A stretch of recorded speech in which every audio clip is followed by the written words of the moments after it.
aula de gramática de hoje, a Thaís continua com verbos. De olho na aula, porque você vai ver como empregar corretamente dois tempos verbais: pretérito perfeito e imperfeito.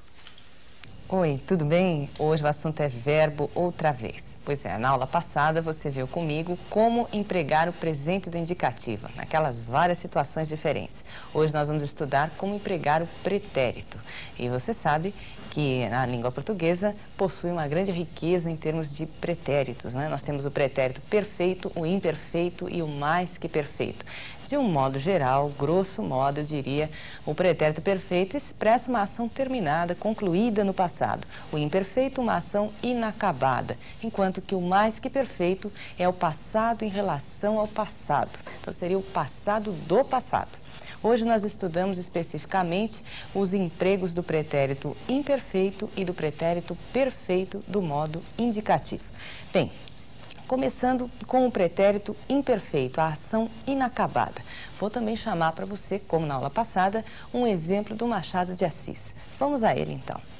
Então, nós temos aqui, nesse primeiro caso, extraído do conto A Causa Secreta, um dos melhores contos do Machado de Assis, nós temos aqui um exemplo em que nós nos transportamos para o passado e descrevemos o que então era presente. Veja, Garcia, em pé, mirava e estalava as unhas.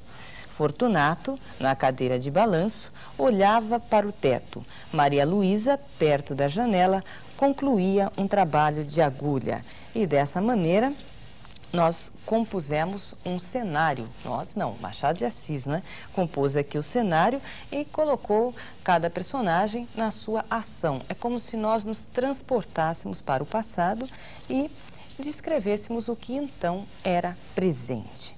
Ora, às vezes o pretérito imperfeito possui uma nuance, não é? Ele consegue expressar um sentido um pouquinho diferente.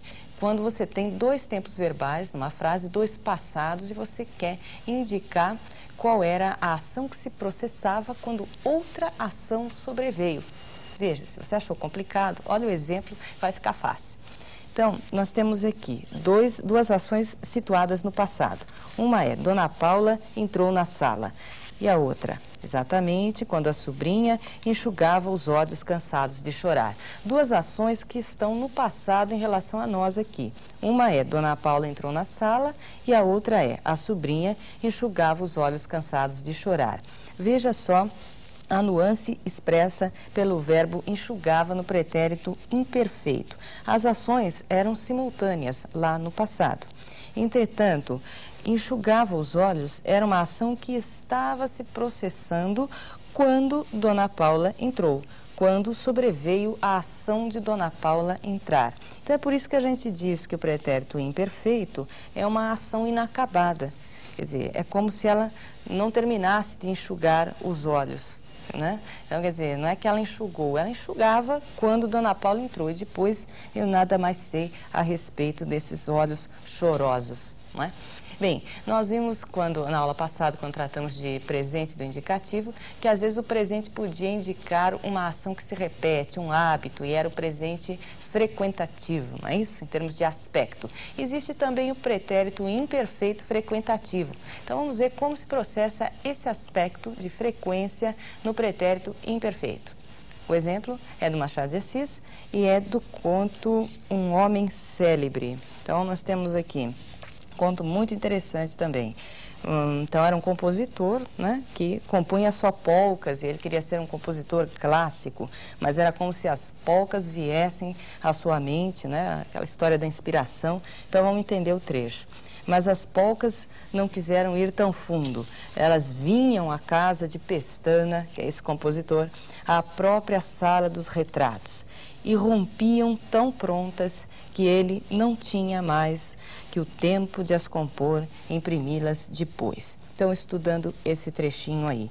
Então, é uma ação passada, porém habitual e repetida, né? O que a gente sente aqui é que isso acontecia frequentemente. Quer dizer, quando ele menos esperava, vinha a inspiração. As polcas vinham à sua mente, tá certo?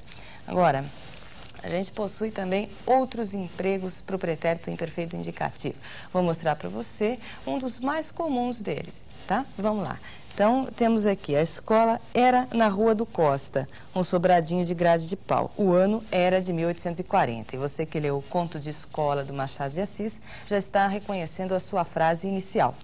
Aqui, a gente pode dizer que o imperfeito está expressando fatos passados concebidos como contínuos ou permanentes.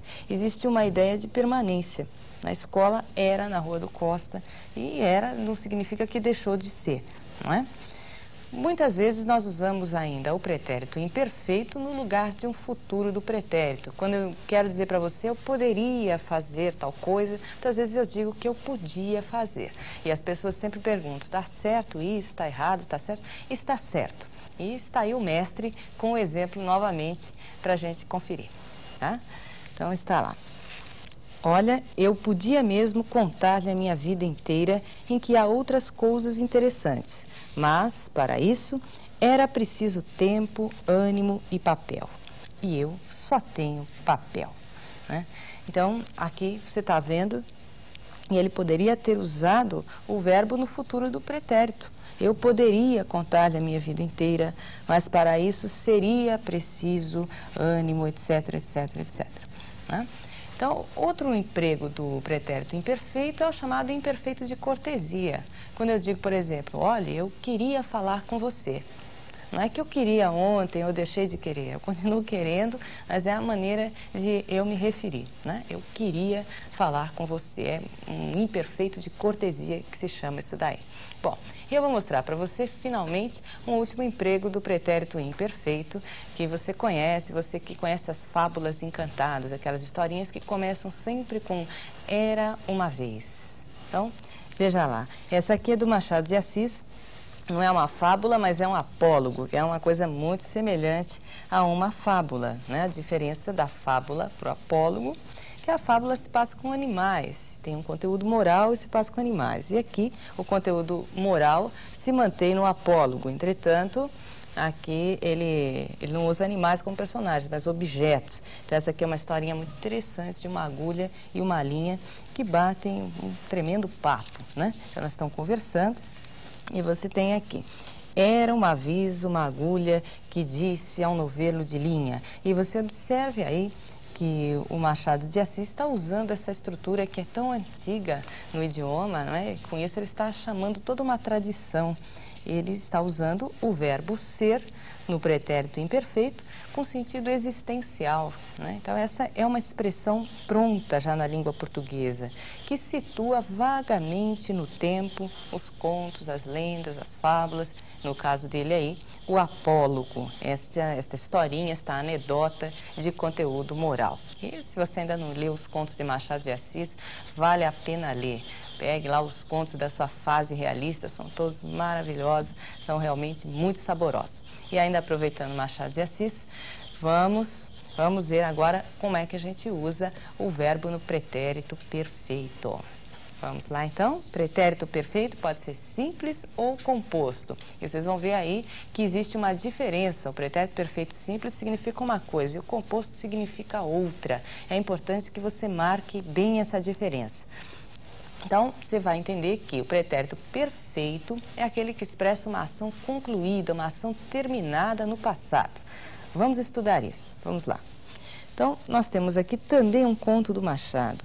Venancinha atirou-se-lhe aos braços, as lágrimas vieram-lhe de novo.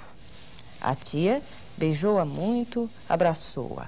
Veja, tem toda uma situação aqui sendo narrada, sendo contada para nós. Essa ação, com certeza, essa sequência de ações, não é, se produziu em um certo momento do passado, um momento anterior ao momento do narrador, ao momento em que se fala, não é? Então, Venancinha atirou-se-lhe aos braços, é uma ação terminada, né? Você sente que a ação, que o narrador quer contar uma ação que já acabou, né? As lágrimas vieram-lhe de novo. O narrador aqui tem total domínio sobre a história que ele está contando, na medida em que a ação é completamente concluída, que a ação se afasta do tempo presente. Olha, a tia beijou-a muito, abraçou-a. Tudo isso acabou e o narrador conhece o fim das ações, o término delas. Agora, Se a gente quisesse, por exemplo, usar o pretérito perfeito composto, a gente iria mudar totalmente o significado dessas frases. A gente não poderia substituir aleatoriamente. Vou usar a locução verbal, o tempo composto. Não. O tempo composto expressa outro tipo de informação. Enquanto que no tempo simples, o pretérito perfeito simples, se distancia do tempo presente, do tempo do narrador, o pretérito perfeito composto se aproxima. Você sabe como se forma o pretérito perfeito composto, não é? Ele se forma do verbo auxiliar, ter ou haver, de preferência ou ter, no presente do indicativo, ao lado do verbo principal no particípio passado. Vamos ver um emprego, então, também num exemplo do Machado. Vamos lá. Então, está aqui, é aquele mesmo conto, o apólogo da agulha e da linha, né? Então, está aqui a conclusão desse continho. Também eu tenho servido de agulha a muita linha ordinária. E agora vamos estudar isso daqui. Veja o que acontece. Se lá no tempo simples a ação estava concluída no passado, aqui na forma composta, nós temos a ideia de que existe uma ação, um ato, que se repete ou que pelo menos continua até o presente em que falamos. Quer dizer, é como se o tempo composto, o pretérito perfeito composto, se aproximasse do presente. Também eu tenho servido de agulha a muita linha ordinária, significa não só que eu servi no passado quando aquela história aconteceu, mas que é um tipo de ação que continua acontecendo até agora. Essa ação se estende até o presente. Não é à toa que o verbo auxiliar fica no presente, né? Então, o que a gente chama de pretérito perfeito composto é o auxiliar no presente do indicativo ao lado do verbo principal, que é o verbo servir, no particípio passado. E é isso que você tem aqui. Muito bem. O pretérito mais que perfeito do indicativo vai ficar para a nossa próxima aula. Nós vamos estudar, então, como é que se processa esse passado em relação ao passado, tá? Vamos continuar examinando exemplos do Machado de Assis. Até lá, então.